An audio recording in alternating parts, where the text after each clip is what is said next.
今日は神聖な音の響きが特徴のベル系の楽器スタイルを解説するよ。ベル、日本語で言うと鐘は多くの宗教で使われている楽器だね。教会にもお寺にもベルはある。世界的に神秘的な音とされている楽器。楽器としての知名度は非常に高いけど、音楽の世界で多用される楽器ではない。スノでも効果のあるスタイルは少ない。ベルの音をうまく入れるのは難しいね。ベルはシンプルな表記のスタイル。いろいろなベルの音が鳴る特徴があるよ。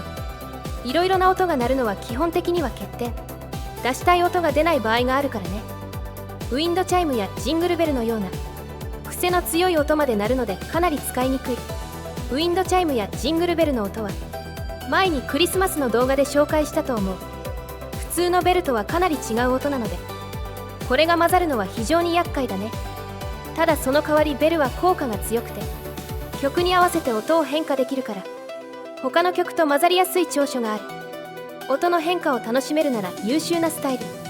カリオンは巨大なベルを並べた世界最大とも言われる巨大な楽器だけど、スノだとかなり軽いベルの音になる。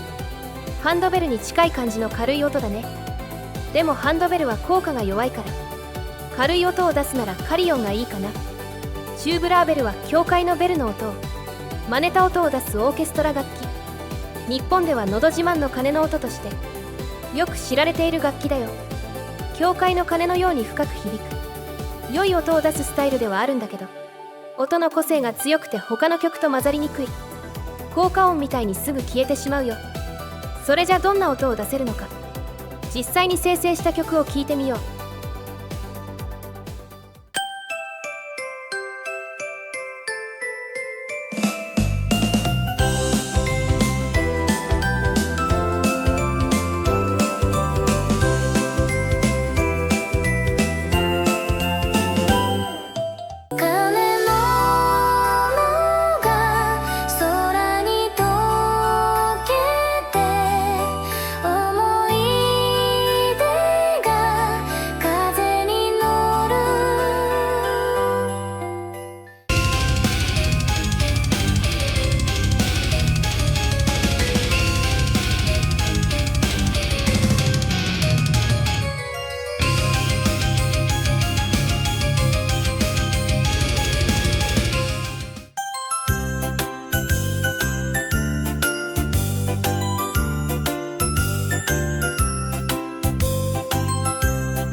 3種類のベル系楽器のスタイルがどんな音を鳴らすのか聞いてもらったよ。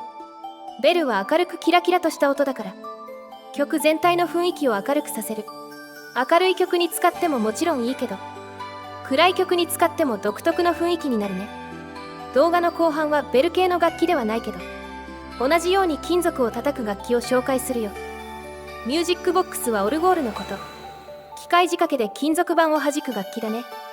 どんな音かは説明不要だと思うけど、スノでは他の楽器を弱める効果もある。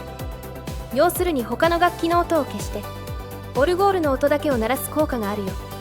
だから単純な楽器スタイルではなく、音楽ジャンルに近い性質もあるね。スティールパンはカリブ系の音楽で、多用される独特の響きを持った楽器。トロピカルな雰囲気を出したい時によく使われる音色だね。クリスタルはガラスが材質の楽器。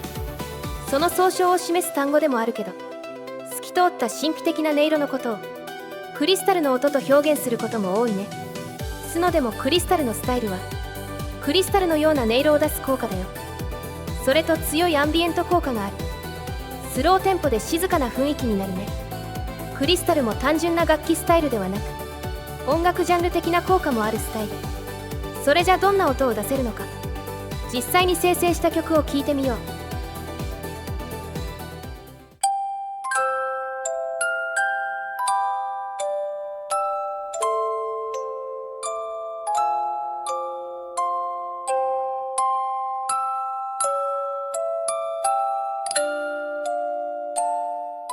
鐘の音が空に溶けて、思い出が風に乗る。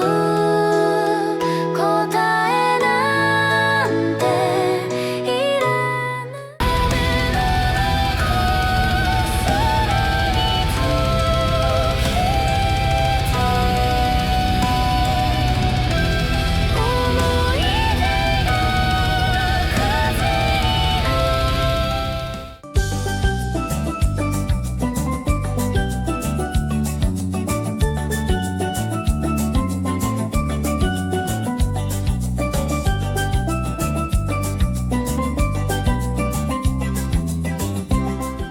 鐘の音が空に溶けて、思い出が風に乗る。答えなんていらないよ。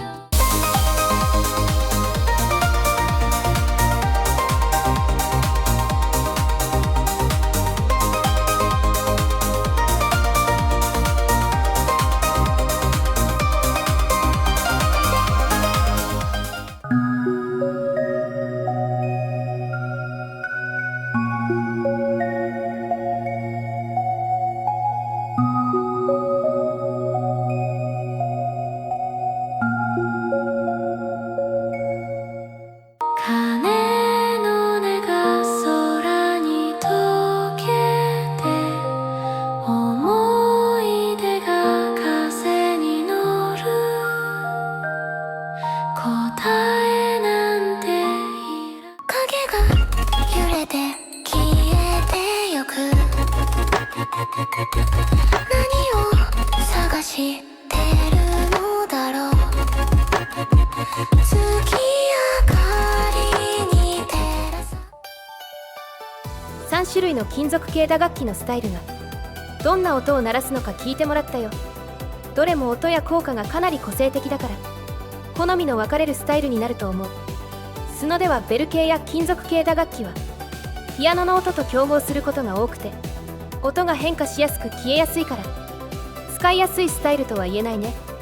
だからあまり興味の持てない人は無理に使う必要はないスタイルだし、この系統の音が好きな人にとっては使いこなしていきたいスタイルでもあるね。それじゃまたね。